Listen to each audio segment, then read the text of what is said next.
10, 12 years.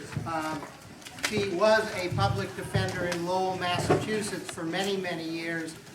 Moved to Seattle, Washington, where she was a public defender for several years, and then left to go into private practice with another faculty member, a really, really astounding lawyer by the name of Jeff Robinson. But when you talk to Colette, and I know over the course of the time many of you have had the opportunity to, she is absolutely a phenomenal lawyer.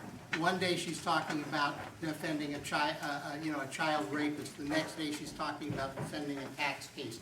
The next day she's talking about defending a murder case. And her breadth of experience is really, really phenomenal.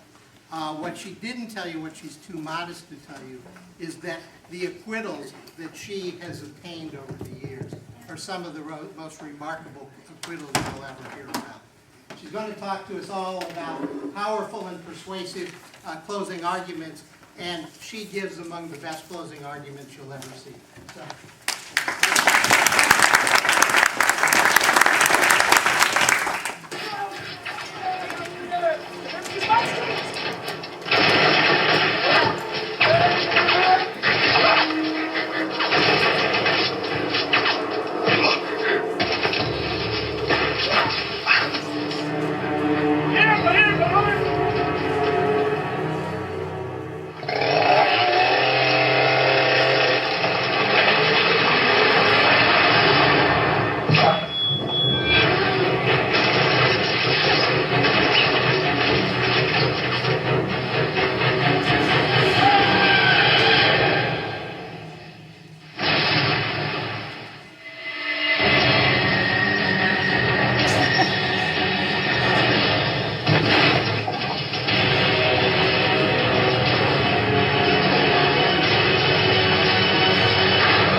Dans un camion de livraison, et puis j'atterris ici.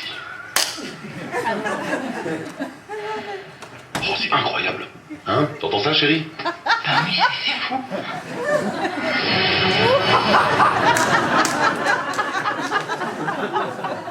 Never underestimate the power of a great story. Closing, I like that clip, and then that's also thanks to APOD. Every so often I'll get an email with a video clip, and it's either something very inappropriate or something you can use for a lecture. How many of you feel that you feel a bit of crisis or fear when you stand up to give a closing argument? Thank you. How many of you feel some of your bodily functions not quite working very well? Thank you. My partner, Jeff Robinson,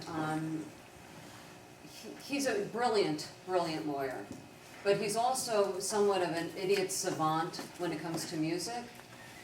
Everything in life that he does, and oftentimes in trial, there's always some musical component. Like when someone is lying, all of a sudden he would say, you know, well, how would Bob Dylan handle this? And then he'll start singing a lyric and he'll get up and cross-examine.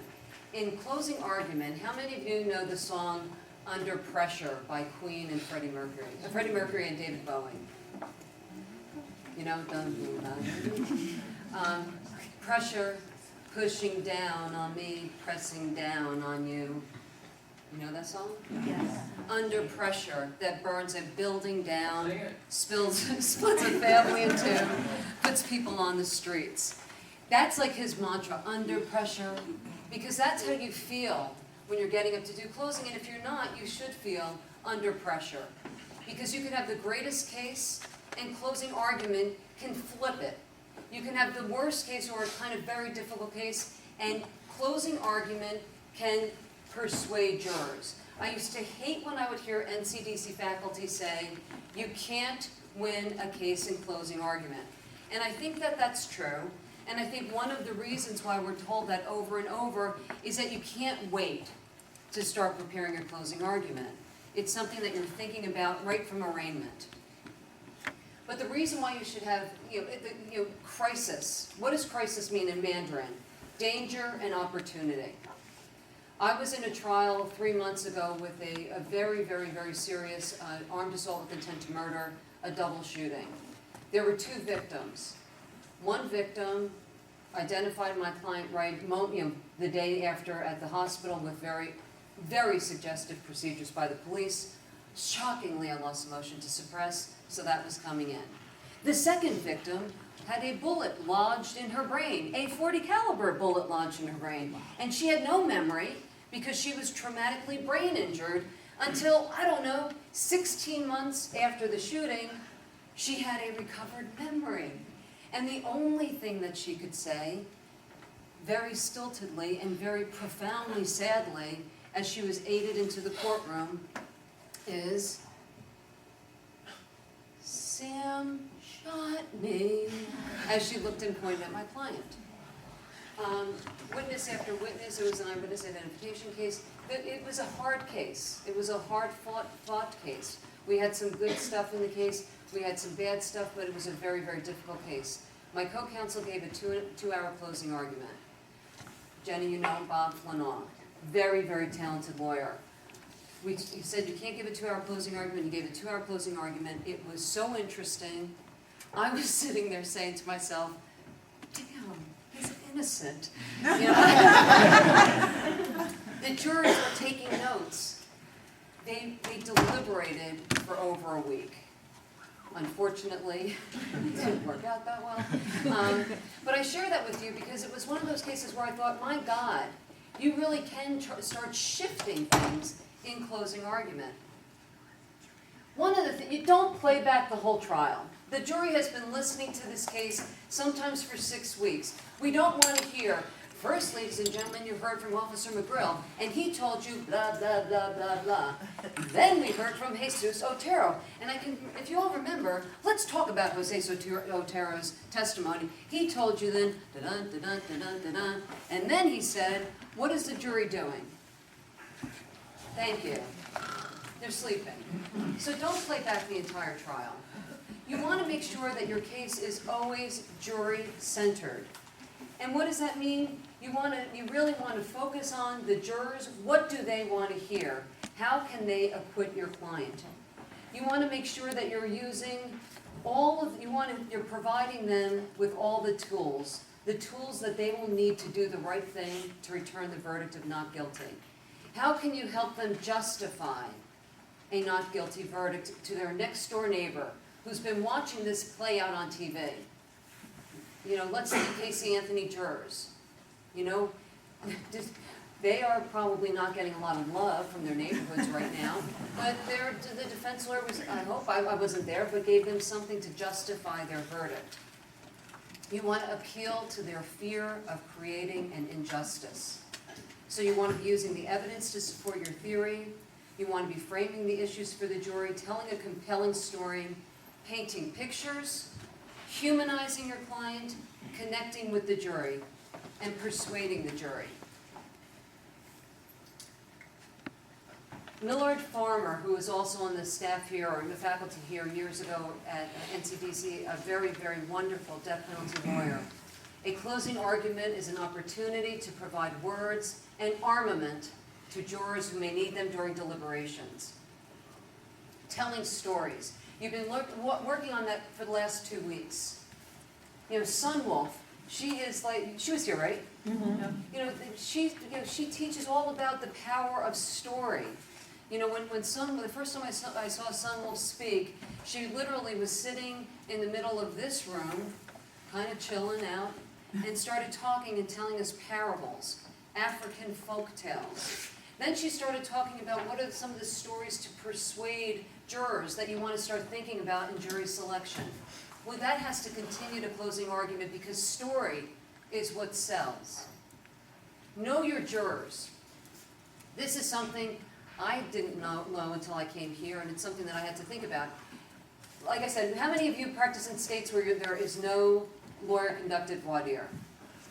God, does that not suck? It's horrible, right? And how many of you were in states that had no lawyer-conducted voir dire, but now practice in states that have lawyer-conducted voir dire? How is that? Good? To me, it's like, damn, it's the most amazing thing. I mean, for years, we would have the judge, you know, sitting up there, up on high, right? kind of like this. Who amongst you, as a friend, family member, or someone near and dear, who's been the victim of child sexual abuse? Seeing no hands. That's Massachusetts. So we just hope that we get the right, just 14 good people that are sitting there. And we had to pray that it was people that would be listening to our story. But now when I practice in a state which has a lawyer-conducted voir dire, where you can really start to get to know your jurors during jury selection, you feel like you start to know your jurors better. Do you agree? Yes? Mm-hmm. Okay. But here's a problem in closing argument. I'm going to show you a picture. Who's this juror? When I stand up and that juror is looking at me like that, who's that juror? He's friendly. He's already in my favor, right? So my mission with this lovely juror is to give him continued ammunition to fight our battle, my battle, in the jury deliberation room. This might be a little bit harder. Who's this one? Well, it could be. I couldn't find it. This is maybe the wrong photograph. Bored or somewhat like undecided, or you can't read them. And I call that the kind of I'm not real sure, because I should have said, I apologize, that when I stand up he looks like this, and when my prosecutor stands up, he looks like that. So I call that the undecided. So our mission is to persuade them to our point of view during closing, and likewise try to give them some ammunition to support our theory in the deliberation room. And how about that lovely juror? Who's that? Ain't happening today. And our mission with this lovely woman is to avoid entrenching them even further in their viewpoints and allowing them room to save face, change their minds. In other words, you never want to say something to that type of juror that only an idiot would believe ... You don't want to further alienate her. And then who's this? Easily persuaded. Yeah, gosh. I thought that the defense, when they were talking, that's what I was voting. Oh, but boy, when the prosecutor, oh. So, when they're going around the room in deliberations, how are you feeling? She's like, well, whatever you want me to feel. That's the one that's just going to go along, so you just want to just continue smiling at Ms. McGillicuddy. All right, so how do we make our living? We make our living on our words, right? The power of what we say. Every word that comes out of our mouths is stuff that's the power of that's how we make our keep. The problem that we have is that who are we? We are lawyers, right? And we like to talk like lawyers. Were several of you told that you talk like lawyers? Re-ask the question. Do you talk like that? Lindsay will say, is that how you talk in a bar? We have to drop the legalese. We lose power with our jurors when we speak too much like lawyers. So thinking about the word selection. We must be clear and concise in our words, in our language. We are wordsmiths as lawyers. How many of you are familiar with the speech that was given by FDR, the infamy speech? Yes, one? Dear Lord, you're not that old. Didn't you take history? The original draft, December 7th, 1941, a day that will live in world history. Pearl Harbor was attacked on December 7th.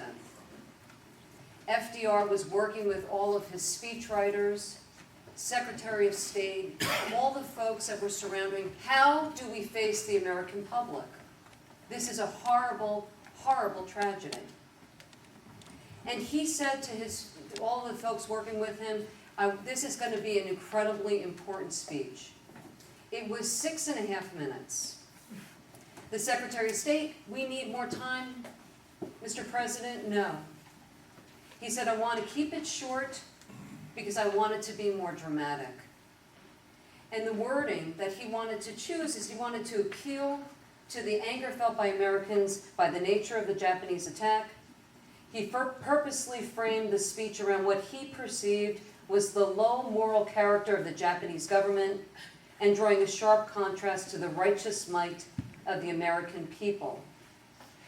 He thought about, what do I want to say to the American people? And when he walked into that room and he was holding his speech, in the seconds before he stood up, he crossed out world history. And he changed one word, a day that will live in infamy. That's the thing, as lawyers, as wordsmiths, that we have to choose words that are going to resonate with the jury, that they're going to bring back with them. And they're going to remember. You know, what are some of the, when you hear some famous trials or you hear famous speeches, it's always a segment, a short line, a riff. It's like music. What is the thing that sticks in your brain? Self-defense case where we had a client who had no prior criminal history in a barroom brawl. He was in there after work. He was a carpenter, sitting at the bar, having a few beers with his buddies. All of a sudden, a bunch of groomsmen after a wedding came in after a few cocktails and are deciding that they're going to, you know, and by the way, the client was about 5'10", 160 pounds, and the groomsmen were like 6'2" to 6'4", big dudes, 4 of them, tuxedos. Do you know the kind of guys that I'm talking about? All right? What are some words that you would think about, just from that little description? Douchebag. So awesome. You know, that's a word that kind of will encapsulate the he who is the groomsman. They come in, a client says something to him like, you're being a douchebag or something, and a fight breaks out. Client is tackled to the ground. You know, they take a beer mug filled with, you know, bad beer, smash him in the head. He falls down. The beer actually, they hit him from behind, and he falls face forward. They start kicking him, hitting on him. He reaches into his carpenter's pants and he pulls out his what's it called, box cutter from work. All right. We're talking to the client. His name is Mr. Montero. Mr. Montero, just tell us what happened. And everything is really great until he talks about his shank. He wants to call the box cutter his shank. Well, he took out the shank. And so Jeff and I were saying, well, we've got to think about that. So we were brainstorming shank, shank, shank. Because when you think of shank, what do you think of? Is that kind of what you're thinking? You're thinking prison, right? So we had to feel like, what's a better way of like dealing with the word shank? And we said, well, tell us about the box cutter. Where did you get the box cutter? Got it at Fred Meyer. For those of you who's not from the Pacific Northwest, it's kind of like Target or, you know, Walmart. You know, it's this big one-stop shopping, you know, everything. So we called it our 3-inch Fred Meyer pocket knife. And we kept saying to him, every time you talk about your box cutter, you have to call it your 3-inch Fred Meyer pocket knife. And when the jury deliberated, when they came out, they were talking about how he had to take out the 3-inch Fred Meyer pocket knife. So just by using that word and kind of acclimating the jury to our vocabulary, that's what they were talking about. Other things in closing argument, it's argument. And so there's some things that were some phrases that I have used, sometimes successfully, hopefully, that gives the jury some fodder to think about. Don't you know? That's a phrase when the government fails to produce something. Kind of what Rick Heyman was just doing now with his little snitch. About all the things that, gosh, they just weren't there, were they? But there's a lot of times where we have clients that are charged with things like being the stabber, the shooter, or something, where you would expect to find some more evidence if it were there. Don't you know that if there had been proof of that Mr. Smith had touched the knife, that perhaps his fingerprints would have been on it? Or wouldn't you think that don't you know that if it had been there, the DNA, the government would have produced that information? You wouldn't have known about certain things unless we had brought that out. The FBI agent in an entrapment case who loves his informant, on direct examination talked about how he knows that the informant was telling him truth because he told the informant the minute that Dr. Makovac, I'll give you a quickie, my client was a doctor, LASIK eye surgeon, who was charged with hiring a Russian hitman who was an IT guy for his LASIK organization, to put a hit on his doctor partner and his former CEO, who's left the company, is now living somewhere in Canada. And the informant, who's this guy, I'm sorry if anyone's Russian, but I listened to 15 hours of this guy saying horrible things, which I'll share with you shortly. But the FBI agent said, well, I believe Daniel Colton because he followed our instructions to the T. We told him the second that Dr. Malkovac brings up the idea of a hit, that he's to call us. And the prosecutor says on direct examination, and isn't it true, FBI agent, that you received a phone call on October 10th, and here's your phone records from Daniel Colton, and this is a call from Daniel Colton to you, and you also received the cell phone records of Daniel Colton, and he said, I just got off the phone with Dr. Malkovac, and he told me that he wants to kill his partner. And sir, and I'm going to show you the cell phone records of Daniel Colton, and you see the time. So Dr. Malkovac called him at 2 o'clock, and he called you at 2:05. Well, lo and behold, we find out that Daniel Colton was calling the other victim, this guy who was in Canada, and the FBI said, though, he has no contact with any of these guys, Daniel Colton, the informant. And we find out that there was all a series of phone conversations between the informant and one of the other victims, which was creating a motive for the informant to lie. On cross-examination, with their own records, we're showing Daniel Colton the phone conversations between Daniel Colton and this other witness. And I said, well, you didn't know about those phone calls? No. They just didn't look that far. And it turned out that there was 271 phone calls and 50 texts between the informant, that is so truthful, and this other alleged victim. You would not have known about that had we not asked the right questions of the agent and then Daniel Colton. So it's exposing the government. They're standing there with their panties down. Descriptive language to paint a word picture. Sometimes you don't even, this is how many of you read Call of the Wild by Jack London, right? Book about the main character is a wolf, and not a wolf, is a dog, Buck the dog, and he talks about he's kidnapped, and that one of the seminal scenes in the book is the first time that he sees a pack of wolves attack one of his little furry friends.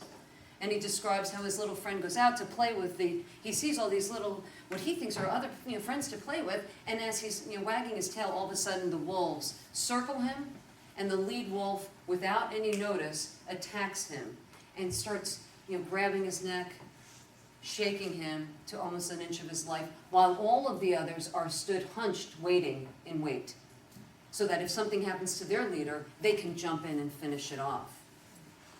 I spoke about that in my opening statement in a case where I had a young woman who was charged with attempted murder in a self-defense case. She was sitting on the stoop at her stepmother's house having a cigarette. Her baby was inside. It was a Sunday afternoon. She's wearing nice jeans and a ruffled blouse, when all of a sudden 2 carloads come screeching down the street. Before the first car could even stop, the victim who's barreling out of the car, wearing gang clothes, white t-shirts, Crip bandana, hair in a ponytail. Why do you wear hair in a ponytail? So you can't get pulled. And if you're in a girl gang fight, you put your hair back, you tie it back in a bandana, and they come barreling out. The prosecutor, and anyway, she says to my client, "Are you Arlette?"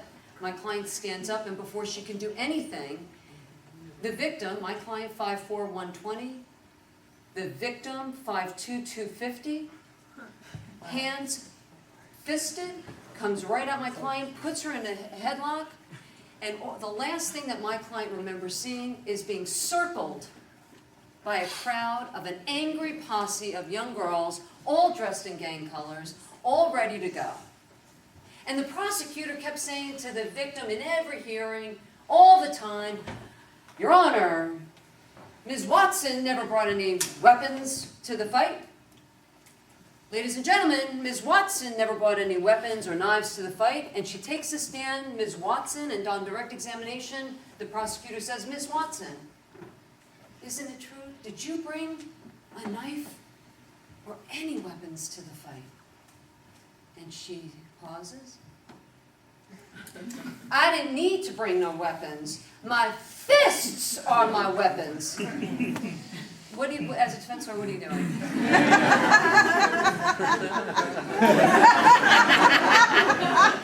And the prosecutor is like, well, but isn't it true? But Ms. Watson, but you did not bring any knives or any other implements to stab someone or to shoot someone. And she said, no, I told you. And she was very, very tough. I brought my fists, and those were my weapons. And so using the analogy of the fight, my client, Arlette Fonseca, who was just a wonderful, wonderful woman, she described what happened. She always carried a pocket knife in the back of her pocket. She lived in Dorchester. She had been attacked by women before. She had been in a gang earlier. She had gotten out of the gang. She carried that weapon for protection. Now, that's got me a little nervous. You know, how do you feel about that factor? You think it's fine? Who practices in some states where that could be a problem? I was a little bit concerned about that. But her story, it just remained the same. And she said, you know, I was so scared. And when I saw all those girls surrounding me, I really thought that they were going to beat the shit out of me. And I thought I was going to die. And the last thing I remember, she goes, I know I stabbed her because I had the switchblade with me, but I don't remember. I remember taking it out and just going like this to get her to stop. And one of the other girls said that she actually got scared because she thought that Watson was going to beat the crap out of her. So she started to pull her leader off, and she didn't realize that she had been belayed, which is what the doctor said to me outside the courtroom. The prosecutor never put that on. She was bleeding out almost. Now, she was stabbed 7 times. Her liver was eviscerated, her lungs were eviscerated, and my client was acquitted. Because my client took the stand and she told the story about how she knows that she did it. She did the only thing she could do to survive, because she thought that if she didn't act in that second, she would be killed and she'd never see her daughter. And I didn't, I put this picture up, and I'm sorry for people that are dog lovers.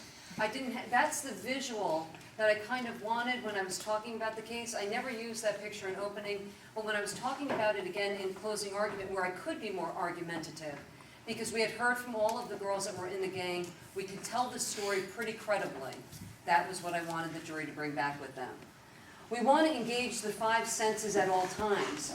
That's the thing that we've been talking about. What does it smell like? What does it taste like? Why do we do all these exercises here? Because we want to make it real to the jurors. When Burton Islanic was placing the pennies in the copper bowl or the stainless steel bowl, that made the sound of that made it seem so incredible that they didn't take the extra step of looking for other points of comparison. I've seen Steve Lindsay do it with BBs. And I tried to do it, but my bowl wasn't deep enough, and they kept going, bing! So make sure you practice what you're going to do if you're going to do it in a closing argument. The bar in Dodd, when they talk about that pivotal moment, when Mario walks into the room after he had gone in and Biggin and Judy are rubbing all over each other, and all of a sudden he walks into that bar and they're gone. What is it? When you think about it now after 2 weeks, what are some of the words when you think about that bar? What does it smell like? Smoke. What else? Stale beer. Stale beer. What kind of music's playing? Country western. Country western. Is this a high-class bar? No. Low-class bar? Sawdust on the floor? Anyway, how many of you gone to the bar in the hotel? Kind of like that?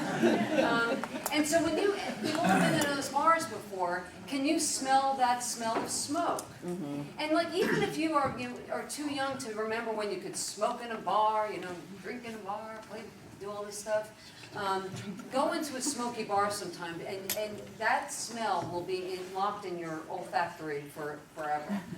How many of you have been in a situation where you were so terrified that you can almost, there's a taste in your mouth.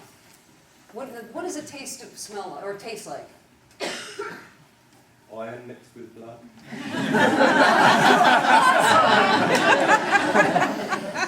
Irony, the taste of blood, if you've been, I've never been in a fight, but if someone's been punched in the nose, all of those descriptors, when your client is describing how it felt to be in that position, that's what they'll describe. I will say, what did you know, with Arlette, what were you thinking, feeling, tasting? You know, it is almost a sensory that you can, jurors, when you start talking like this, they start nodding because they've been there, they could feel that. The weight of the gun, or why are we afraid if you know, to touch guns? You know, if there is a gun put in evidence, a sword put in evidence, a knife put in evidence, pick that shit up and walk around. We are not afraid of it. You know, feel the weight of that. The sight of those 8 gangsters coming at her arm to fight. What's the visual that she was seeing in that moment? Engaging all of those 5 senses when we're talking to the jury in closing. You need to argue the facts. This is not the time to be nice. It's also not the time to regurgitate and go over the facts one fact by one fact. And when I say argue, we all have different styles. We have seen that during the course of the 2 weeks. In your small groups, there are people that have loud voices. There are others that have soft voices. We have seen the power of being softer. We've seen the power of speaking louder. You have to find your own voice in the courtroom. One thing I can tell you is that if you are screaming and you're at a 1, if that's your gauge for closing, are you going to really engage the jury? Or piss them off? Or scare them? But what if you vary it? A little high, a little low? Do you keep your jury? I think we have to learn how to vary our voice and our tone. Paula Crane is a big, fat, juicy liar. Is that what we want to say? There we go. But you want to find out why her story doesn't make sense, and you want to argue the facts. You may say things like, you know, whatever you have your story in you know, 5 facts about the story. Your headline might be liar, but you want to talk about the fact that she says that the clothes were violently ripped off of her. And yet you've had the opportunity to see those clothing. You saw the shirt from the Spanish River Inn, not one button off. You saw those pants that she wears. And she, even though they're kind of stretchy, there's a zipper and a button, and she said that she ripped those pants off of her. Not one thing off of the zipper. Buttons are firmly there. She says that she was screaming, "Stop, stop!" Did anyone hear her scream? Take the fact that she waited there for him to come out, whatever your facts are, but headline may be liar or not telling the truth, whatever it is, but you argue the facts. You want to answer the jurors' questions. You know, in this case, I think that Rick came and answered. Number 1, why would an innocent man confess to a crime he didn't commit? You may want to just put that right out there. Why, ladies and gentlemen, would someone confess to a crime they didn't commit? And then you want to walk through that story. You want to bring the jury in your closing argument into that interrogation room. What were the factors that led him to confess falsely? Why would the police beat up someone if he didn't do something? I'll answer that question in a moment. Why didn't the police follow their protocols? You take those police eyewitness identification cases. How many of you have ID cases? Man, oh man, Manischewitz, I practice in Massachusetts and Washington State. We both, right here, 3,000 miles. And we have the DOJ protocols in Massachusetts, because we have Jim Doyle and a bunch of police officers that were on the commission. And then you come all the way to Washington, and I've got Mark Larson from the King County Prosecutor's Office and Chief Kurlikowski, former police chief of SPD, also on the DOJ commission. Oh, we have to change the rules. We have protocols. that say all the things that the police officers are supposed to do in eyewitness identification cases. We've got instructions, we've got sequential, we've got blind sequential. We have no post-suggestive identification feedback. Lovely. How many of you think that the officers follow one step of their protocols?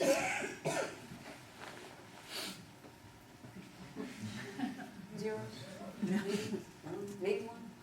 They don't follow them. And so you embrace those protocols, that becomes a witness in your closing argument. Let's talk about the police protocols. Why are they there? If Paula and James had consensual sex, why was she crying? Do you think the jury wants to know that?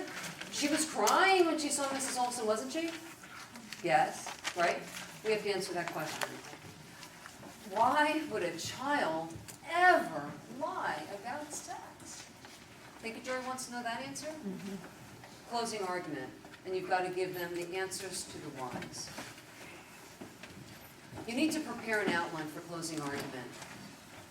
Every word that comes out of my mouth is written down. I have a script for everything I'm talking about now. It's the same thing I do when I'm in closing argument. You need to make an outline, but it needs to be useful. Does that look familiar to anyone? Does that look familiar? Yes, that was me, the former Tvedt of Boston, where I used to, we're all crazy a little bit, right? Our closing outlines almost look like, you get those letters from your clients from jail.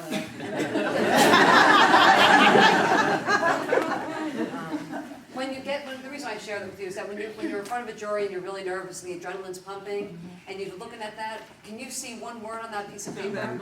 It's like, so I do very large font. I am old and need glasses now. So I have bold, large font. I have it in 3, and I keep it on the podium. You want to put your headlines on there. You want bullets of your main points.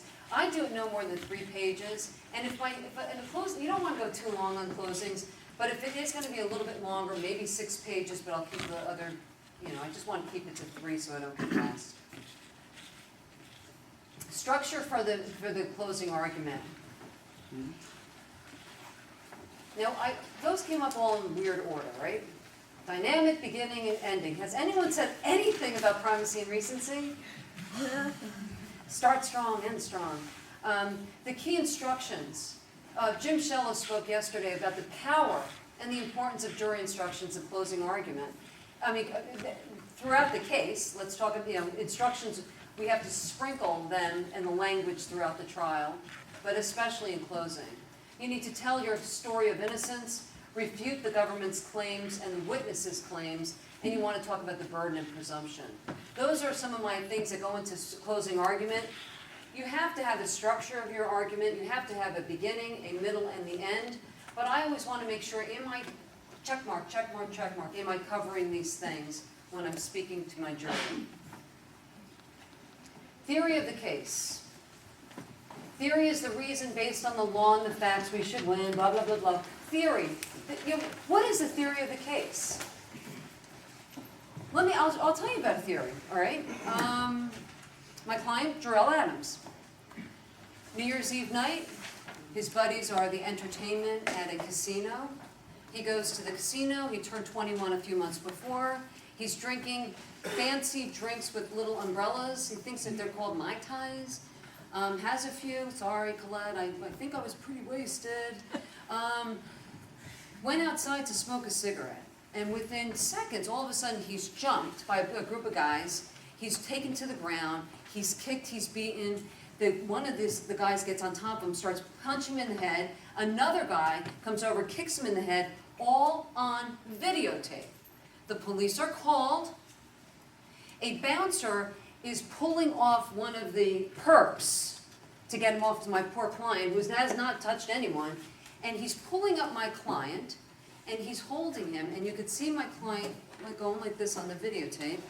And the police arrive at that moment. And the bouncer is saying to my client, dude, you got to get out of here. And he's saying, why the fuck do I have to get out of here? I didn't do nothing. That's what the police say when they arrive. My client is black. the officers are white. What do you think they think is happening?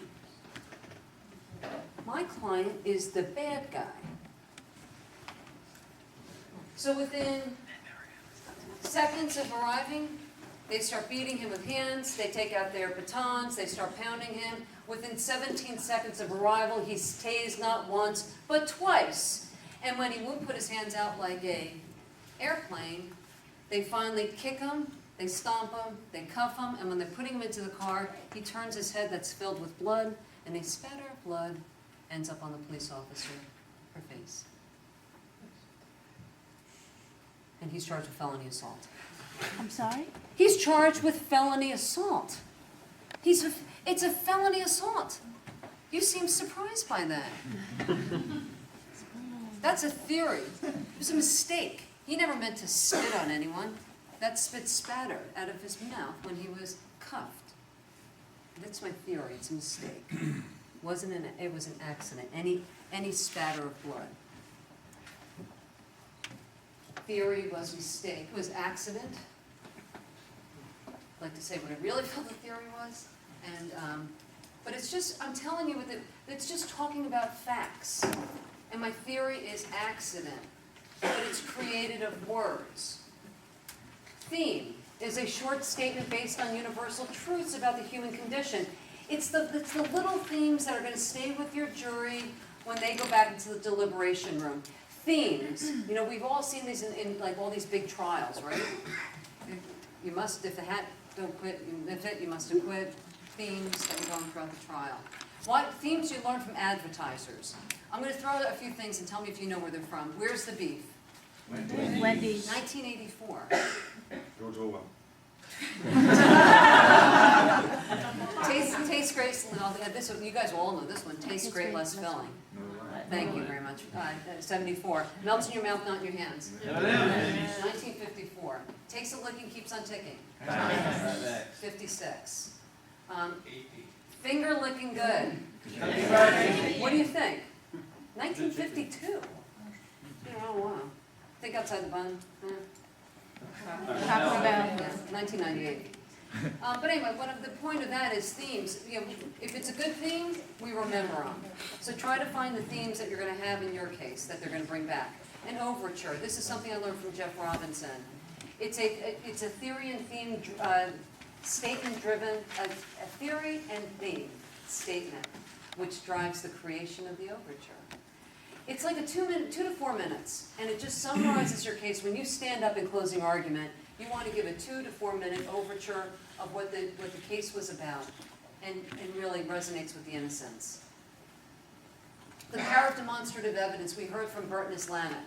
It is so powerful that that's the stuff that you want the jury to bring back, and it really helps with the sense impressions of our case. I'm just going to say this again. It's the same exact thing that Bert told you, but this is what it is. Retention after 3 hours. If you just say it, if you just see it, or if it's the combo platter, all right? What happens after 3 days? And a lot of these trials are well more than 3 days. It drops, right? So use powerful demonstrative evidence. I've now had 3 rape cases where we represent poor people, right? And our clients oftentimes live in very small apartments. They oftentimes have 1 bedroom. How many of you have had rapes occur in the one room with a whole bunch of people on the bed, and lo and behold, a child might say, "Daddy raped me"? Have you ever had that? I've had it 3 times. Yeah, it's weird. So the first thing you do is you want to go to the scene. And this is a picture of the bedroom. This is a picture that the government gave me. I would not take one with a little pussycat on the bed, but that was one that the cop took, so I used it. They wouldn't give me a scene, a view, so we took pictures, we took measurements, we took diagrams. This bed, the way I created it in the courtroom for opening and closing, is we took the dimensions of the bed, we had the detective to take the dimensions, we had the investigator, we cut out a sheet in the bedroom, in the courtroom, we did the dimensions of the room. So I took the duct tape and we created the exact dimensions of the room. We put where everything was in the room, and we created the bedroom in the courtroom. And I just wanted the jury to see, and this was 2 adults and a teenager and a small child. And the alleged rapes took place over a series of probably 3 years, and they were all sleeping on the bed at the same time when these rapes occurred. And no one ever heard anything all those years. And so we just wanted to, what do you think about that? I mean, doesn't it make it seem a little weird? As like commonsensically, that all, you know, mommy, daddy, teenage girl, and the young child, and no one would see or hear anything. So you want to create this space by using, in this case, both the visual and then something tactical. You know, we've heard it over and over and over. If you create that interrogation room, I always take pictures when I have an interrogation with my investigator. You want to create the interrogation room in the courtroom, use duct tape, use the table, use the chairs, to create that sense of isolation. It is really, really, really scary to be in a closed space and for hour after hour after hour, especially like in this case, you're taken into that room at 11 o'clock at night and you, all night long, it's cold, it's scary, they're telling lies to you, false evidence, all of the things that would create that space. Sweet and lows, this is something that Jody English talked about years ago. A gram of cocaine. When I heard that as a young public defender, I thought, dear Lord, that sounds like a lot of cocaine. And it's just, my chemist said, it's about a sweet and low pack. You know, it's a visual. And so when my expert took the stand, how much, is there anything that we can compare that to? Yes, a gram of cocaine is similar to a pack of sweet and low. It's not a lot. Jody English also does this. I don't know if I would have the balls to do this in court, but she hides sweet and low packages. She's got really big curly hair, and she puts them in her hair, and she puts them in her thing, and all of a sudden she's like, you know, they say that the informant, you know, he had no drugs when he went in there, and they patted him down, and they didn't find anything. But man, you can hide things like in all these places, and she starts pulling like sweet and low packets out of her hair. You'd be surprised if she starts pulling them out of her. I'm gonna go, sorry. Out of the shirt. I don't know if I would do that. John Sands, you talk about, was he here? He's with the Arizona Federal Defenders. When he is doing the cross-examination in the King case of the snitch, he likes to put the gloves on and then pick up the plea letter and walk over to the snitch because it's icky, tainted evidence. That's good. That's John Sands. So even like, so that's like on the this is the more, you know, people have used cars in the courtroom. Keith Belzer has created a cell for a client who was mentally ill and was kept in isolation for 60 days without any medication in a 4x5 cell with no light. This is a visual that Jeff and I used in a case where our client was a blonde, blue-eyed man with no tattoos wearing a white t-shirt. His friend, who we thought was the murderer, had black hair, acne, and had a beast tattoo on his arm and was wearing what everyone in the case called a wife beater. Don't like that name of that word, but all witnesses say the dude with the knife had black hair, acne, had this beast thing on his thing, and was wearing a wife beater. My client got charged because they found a speck of his DNA on a knife in a parking lot. And so we just wanted to create a visual where on the top is all the eyewitnesses to this stabbing, and there was a series of things that the murderer did that we wanted to put on one side. And I'm just going through this fast, but so you could see that with each witness during examination, we were asking them questions. What did you see? Who was the man that confronted Iris Johnson? What was the description? And lo and behold, every description was of the man with the black hair, the acne, who had a beast tattoo and was wearing the wife beater. And the actual perp was Terrence Austin. We prepared these slides in advance of trial. This is what we wanted to use for closing argument. We were also going to use it for cross-examination. My partner, Jeff Robinson, said, we should really go to the prosecutor's office and give them a demo of the opening, closing, and the cross. Really? Why do we want to do that? I guess that's how things are done in Seattle. We ended up doing that, and they dismissed the case. And we had all the support from them. Oh, thank you. And my client Lonnie Anderson spent 18 months in jail and is living in Hawaii with his grandparents now, and is just a sweet, lovely young man who's everything's going well. But 18 months for a crime he didn't commit. And this, you know what? That was their snitch. And he is, he's been arrested 15 times then, and he murdered someone. One thing to think about is friends don't let friends use bad demonstrative aids. Massachusetts, prosecutor in a murder case where there's no body has ever been found.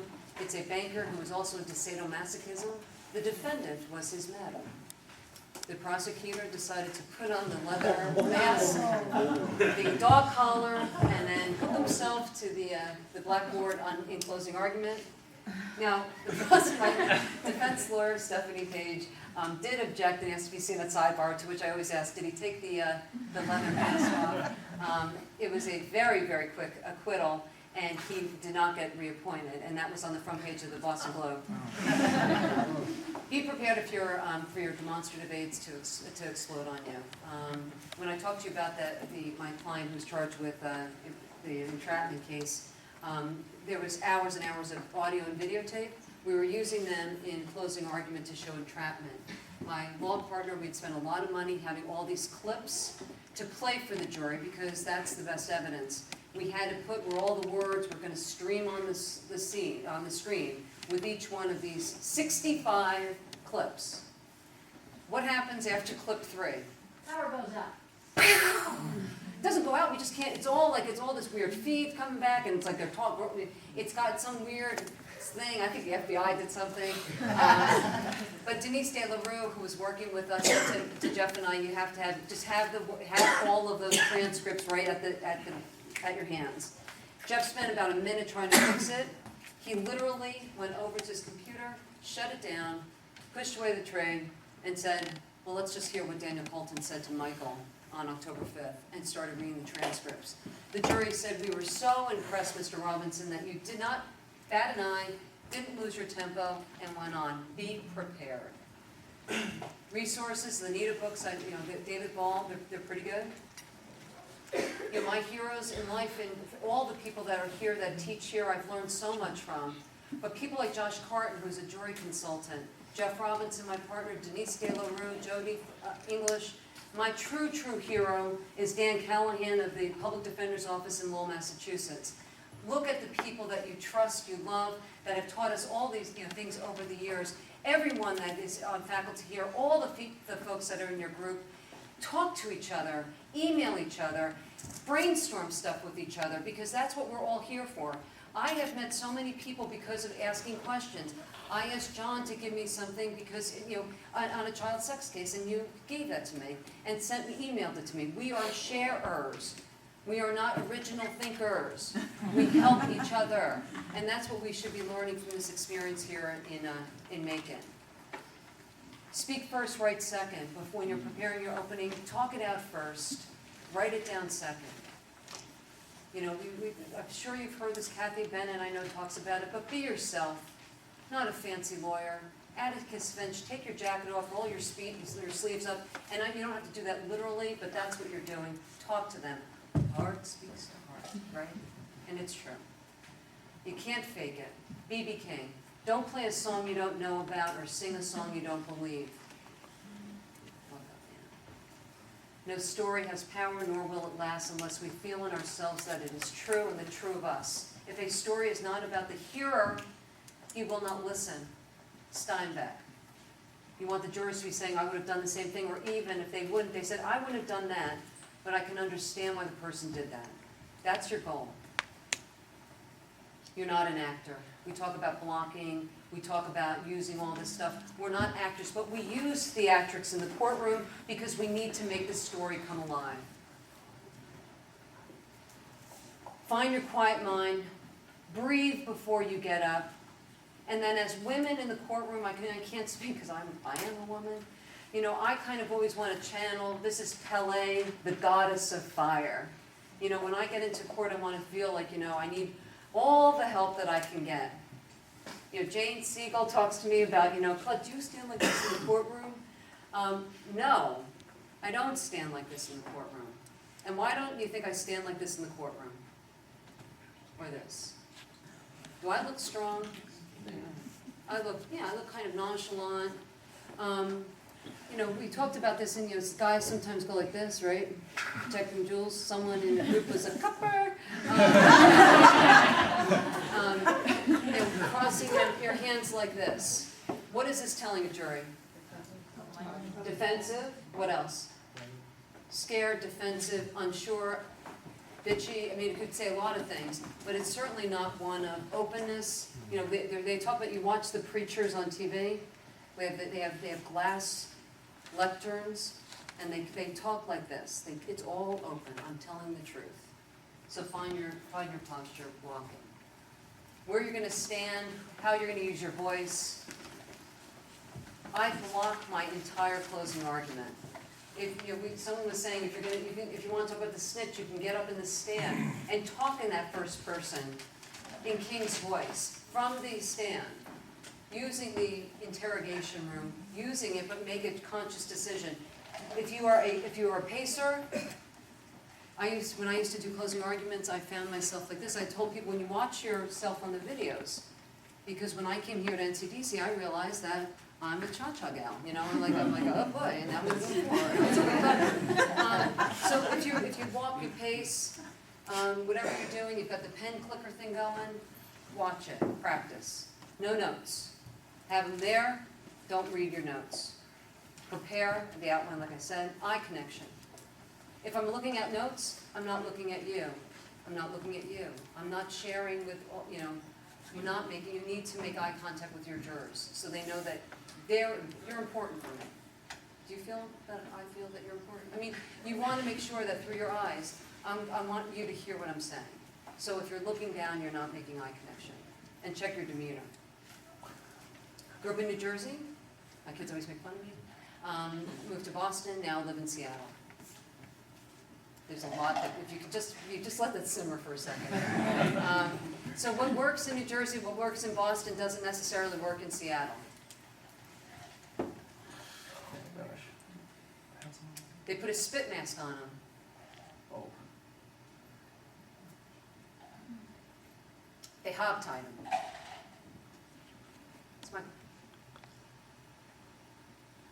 You can't hogtie people. What happens when you hogtie people? They suffocate. What happens to people who have been beating the shit out of them and have blood pooling in their mouth and have a concussion and are transported hogtied with a spit mask on to the hospital? They'll die. They will die. Oh.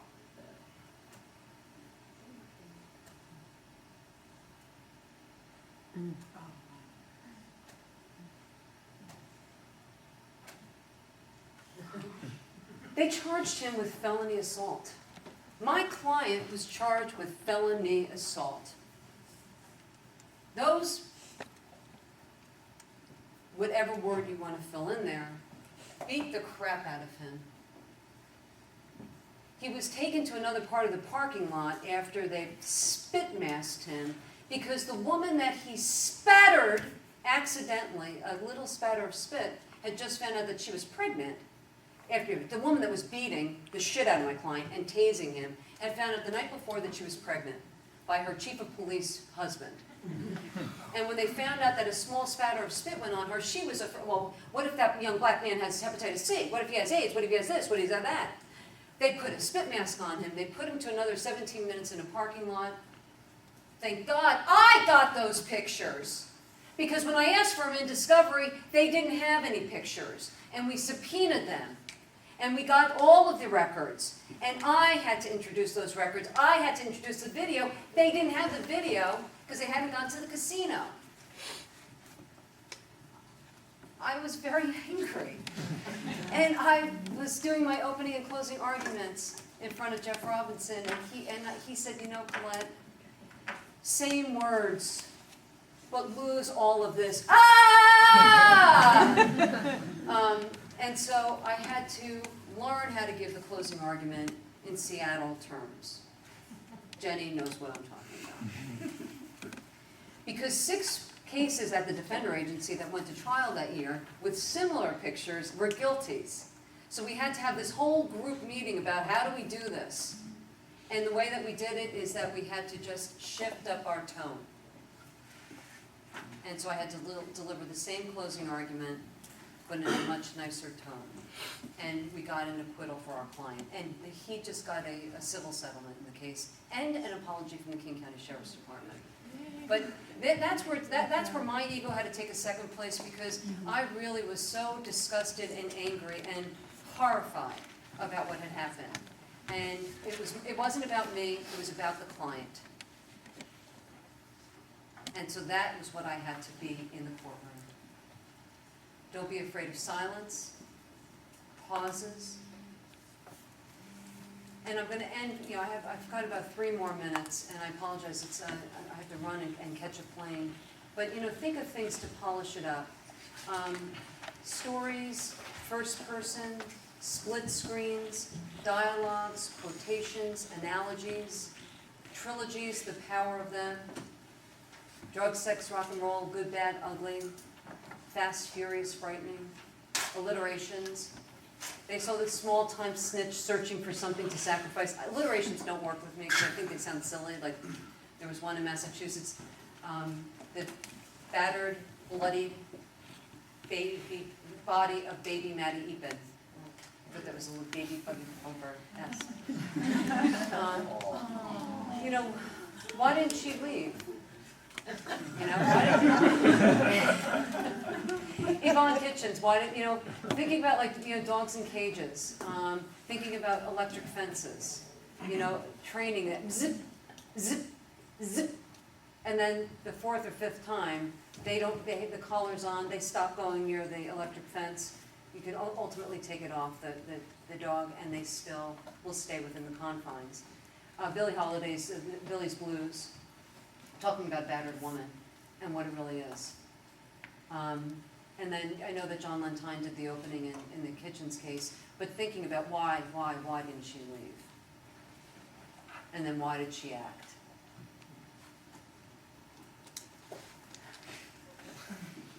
They used to say like this whole thing, like, the snitches, Mr. King, he was confused on some parts, he didn't get all the facts right, but ladies and gentlemen, you gotta believe that when he says that, he was there when the cop was killed, you gotta believe him. Because I know defense lawyer, she impeached him, but you gotta believe what he said, because on this one thing, he's telling the truth. There's a story about the box of chocolates. Have you ever heard this one? I gave my wife a box of, my friend of mine gave his wife a box of chocolates for Valentine's Day. And she loves it, and she bites into the first one, and it's wonderful. She thinks it's gonna be a cherry. And she bites into it and looks back, and there's a maggot that comes out of it. And you know what that guy, what her boyfriend told her husband? Well, just throw that one out, honey. I'm sure that there's none in the rest of it. I practiced in Massachusetts before I came to Seattle. And there's a place called Durgan Park. And the shtick is that they have bread bowls filled with chowder. And I go, and the waitresses are really mean. Like, you go into there, they throw the menus at you, like, what do you want? Hello? But that's what they're known for. So I order my chowder, and it comes out in the bread bowl, and I take my first bite. And all of a sudden, the clam is rancid. So I call over the waitress, Gladys, there's a rancid piece of thing. And she said, well, give me your spoon. She scoops it out, and she says, hey, can we eat the rest of it? That's what the government wants you to do in this case. Just take out that little piece and believe the rest of it.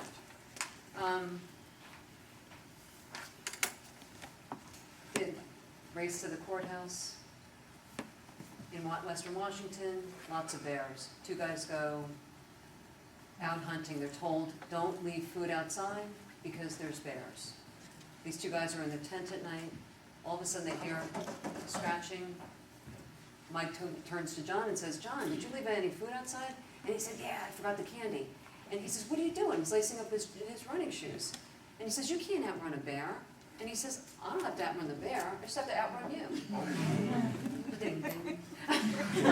Race to the courthouse. That, just because that snitch got there first, he's doing whatever he can to save his life. Quotations.